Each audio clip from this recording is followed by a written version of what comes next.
Okay, so Jurgen Klopp has now come out. He's given an interview and he's been highly critical of the FIFA Club World Cup. So, yesterday, when I was discussing my concerns about next year's World Cup in North America, which has been co hosted by the US, where the FIFA Club World Cup is being played, I was concerned about, the weather delays we've seen this year, the fan experience, the early kick-off times, the constant water breaks that are required, and players just looking shattered. The quality of games, from what I can gather from match reports and from fan forums and on social media, hasn't been great.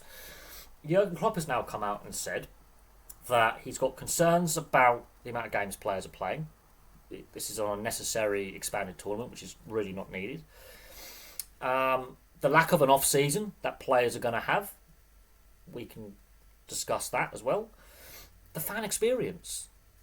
Now, since the 2018-2019 season, we actually haven't had a proper off-season of the traditional 6 to 8 weeks because of COVID, the delays to the 2020 Euros being pushed back a year, the Qatar World Cup really screwed everything up. Off-season shorter, transfer windows moved, winter breaks dropped. Since 2020, we've not had a proper off-season. And suddenly we get 5 substitution rule now rather than 3. This is FIFA saying we're looking after player welfare. We've increased the number of substitutions. The players still have to train in the week, and then they've got to fit in their midweek games, cup game. We've seen FA Cup replays disappear to reduce fixture congestion, but now we've seen all the European Cup competitions like Champions League, Europa League, and Europa Conference League have their new formats brought in. We saw the attempted European Super League idea, which fans didn't want, which is basically what we've got with this sort of Club World Cup.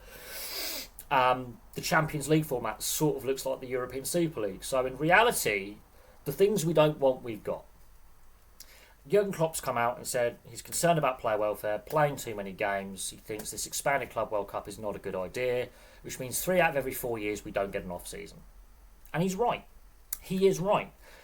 The other issue is the fan experience. If the players are shattered and can't play at their fullest potential because they've played a very long domestic club season and also their international commitments as well, you're not going to get a good product when you come to the World Cup and the Euros. You're not.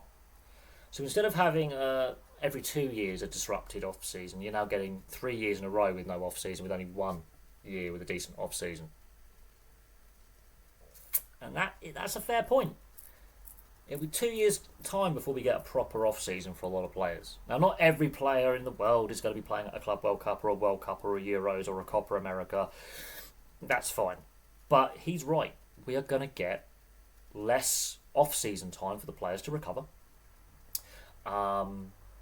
Players to actually have a break from regular training where they can actually go on their holiday because they're allowed time off. They are working people. They are human beings. The human body can only go through so much before it starts breaking down. And obviously last season we had a couple of Man City players very publicly, I think it was Ashanti and Rodri especially, came out and said, one of them said, I'm going to have to retire by the age of 30. We're playing too many games. Our bodies just cannot physically take it. Rodri then came out, same time, 9 days before his season-ending ACL injury, saying, we're playing too many games, we're going to suffer more injuries, we're worried about our long-term future health post-retirement. Not all of us will be involved in football post-retirement. We want to, have a decent family life with our, wives and kids. So we, and we need to have... Our welfare is important. We don't want to be, 45, 50 and on crutches, with crippling arthritis. We don't want to have constant operations. So 2 Man City players came out and said, we're playing too many games. Man City are playing at this tournament. Let that sink in. Now, Jurgen Klopp currently is employed by the Red Bull Group, and he's in charge of their football development. So he works with RB Leipzig and Red Bull Salzburg. RB Salzburg obviously played at this tournament. They got knocked out in the group stages. So he's now in basically a football administration, football development role. He's still involved in the game. But you look at his time as a manager and as a player, he's been around the game most of his life. He's a footballing brain. Now, whether you agree or disagree or like or dislike Jurgen Klopp is irrelevant. What I've seen online is a lot of football fans who may not like Jurgen Klopp because he was seen as a bit of a whiner and a whinger and in press conferences, and he's, always was complaining about the referees and this and that. But a lot of them actually, regardless of their views on Jurgen Klopp for his time as Liverpool manager or Dortmund manager, have come out in agreement with what Jurgen Klopp is saying. This expanded tournament is the wrong idea. It does impact player welfare. They are human beings. And a lot of these players will not have a proper off-season this year because it's back into the league season. For some players, as soon as July. Some clubs and some leagues already start their season in July. Now, they may be lesser leagues, for example, but this is the point. Some clubs will be starting their qualification process by going through the qualification rounds for the Conference League, Europa League and Champions League. You have to go through qualification rounds. So, yeah, some players who are currently at this Club World Cup could be transferred to one of those clubs who have to go through this qualification process to get through to the first round proper of the European competitions in 3 to 4 weeks' time. Let that sink in. In Scotland, for example, although no Scottish clubs are playing at this Club World Cup, but Celtic, Rangers, Aberdeen, Hearts, Hibs, for example, they could sign a player who's been playing at this Club World Cup to them, could be signed, transfer. Their pre-season's about to start in a couple of weeks. And I'm not joking. This is where I think FIFA have got this dreadfully, dreadfully wrong. Very, very wrong. And another thing they got wrong is the early kickoff times. We discussed that in yesterday's video. But the weather delays. Yesterday, Jurgen Klopp gives this interview. Later on, Chelsea are playing a last 16 match that is delayed by 2.5 hours because of thunderstorms. Now, with the weather rule, you can either have it's too hot to play, we've got to wait till it cools down, let's take the players off. You could have a sudden thunderstorm or hailstorm take place in the game. We saw that, obviously, last year in the Euros. There was some heavy thunderstorms that did disrupt play a little bit. But with FIFA's rule, if thunder and lightning and there's a lightning strike within, I think, 5 kilometres or 5 miles of the ground, they have to take the players off for a minimum of half an hour. If no further lightning strikes are reported in the vicinity, they can resume play. What ended up happening is multiple lightning strikes came in the vicinity. Now, if a lightning strike happens in that half an hour, the clock resets for another half hour and then another half hour. In the end, it was 2.5 hours that they were off the field. Now, Chelsea win the game. There's only 10 minutes left to play, but that is the 6th weather delay we've had at this tournament. This is the second match to be delayed by more than 2 hours. We have lost about 3 or 4 matches worth of playing time because of weather delays.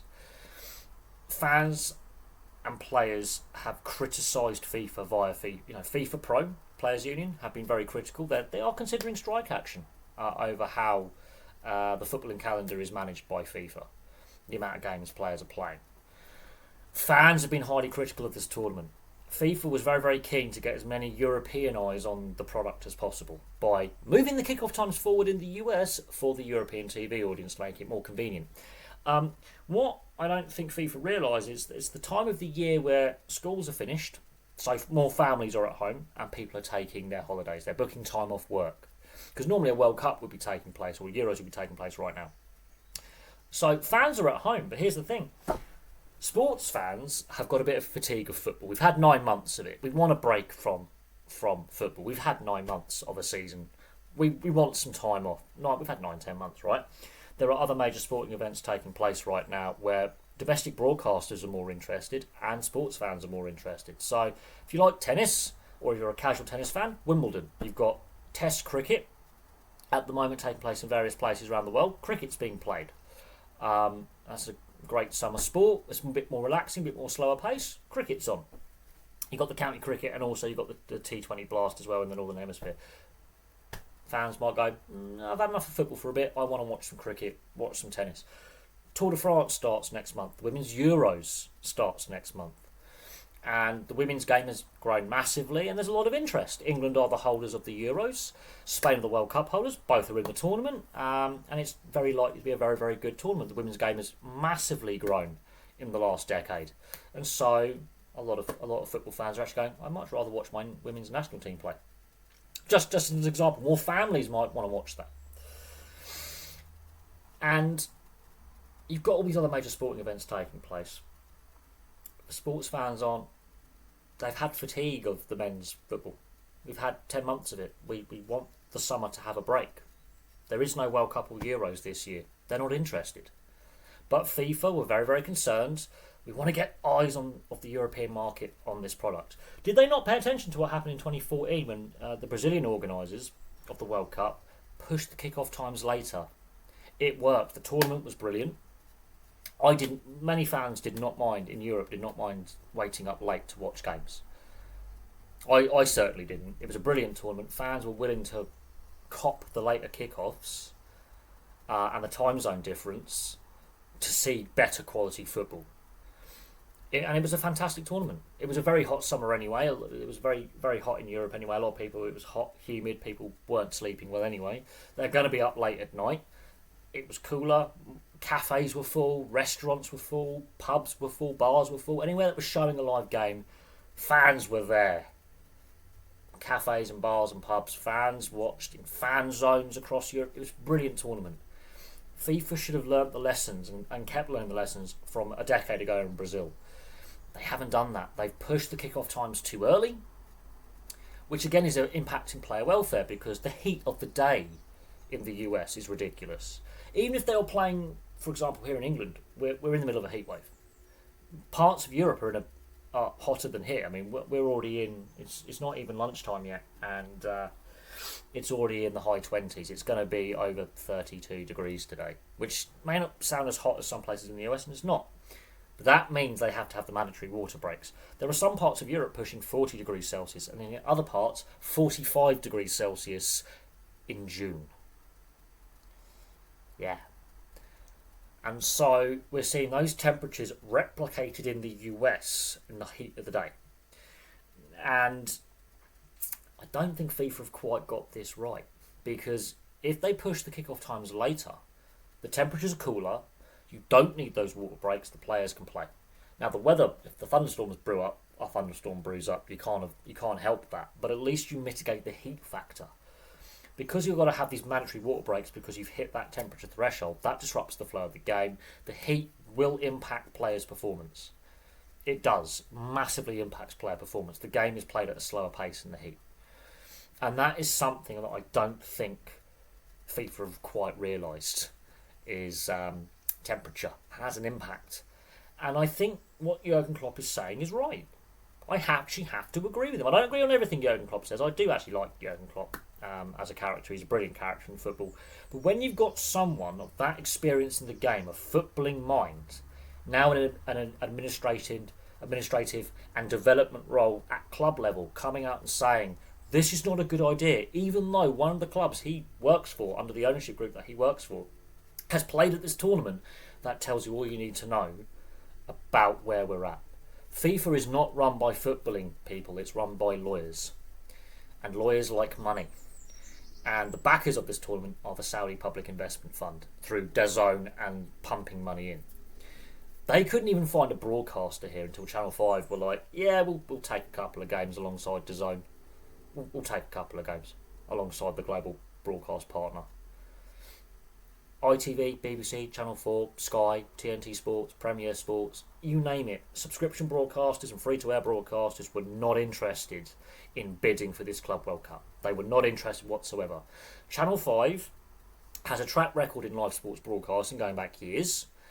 They're not a bad broadcaster, but they're a smaller free-to-air broadcaster with a smaller market share here in the UK. They stepped up and they said, we will take a couple of games.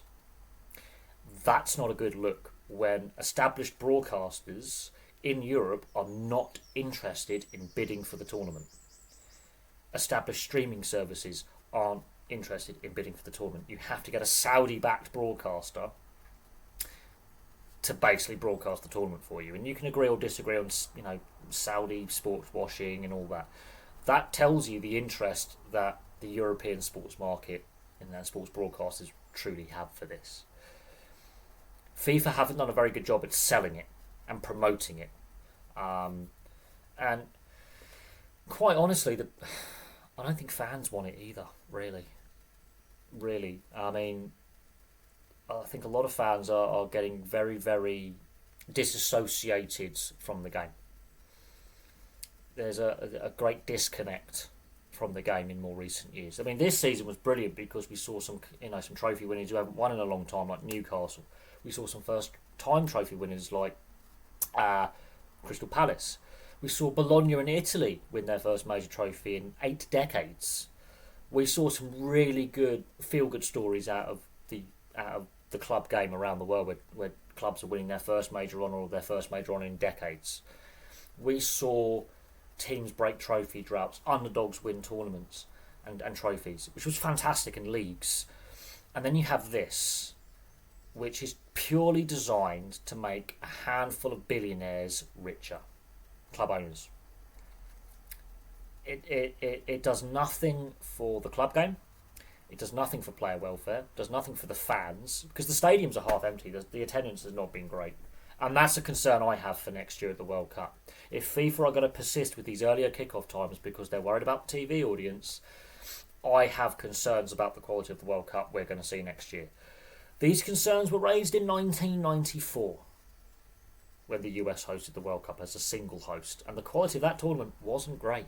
The fans turned up. Don't get me wrong; it was a great tournament in growing the game and growing the wider perception of the global game and reaching a new audience. Absolutely, but the quality of football was not great because of the temperature that they were playing in. In 1994, teams decided to be more defensive. Goal scoring was really low. The pace of the game was not as high as it could have been. Tournaments like Germany 2006. Korea in Japan in 2002, France 98, Brazil in 2014. They were fantastic tournaments. They were the tournaments that I think a lot of people remember quite fondly as World Cups. They were brilliant. Russia was actually quite good, considering obviously the great geographical size of Russia and the climatic differences between St. Petersburg and Sochi, for example, and Kazan. The Russia World Cup was actually very good to watch. It was very entertaining. A lot of goals scored. Goals per game average went up. Qatar, average World Cup. Wasn't terrible, wasn't great. I don't think. It was decent, but mid-season, did it really work? No. And that's impacted the off-season.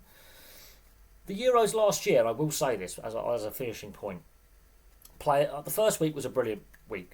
Goal scoring was fantastic. I was charting the goals per game average. After the first week of matches, the quality of the tournament dropped off a cliff. Players were playing at walking pace. It was not a good... It was painful watching at times. The quality of games dropped off. The quality of performances of teams dropped off. Very noticeably. Very noticeably. So, there we go.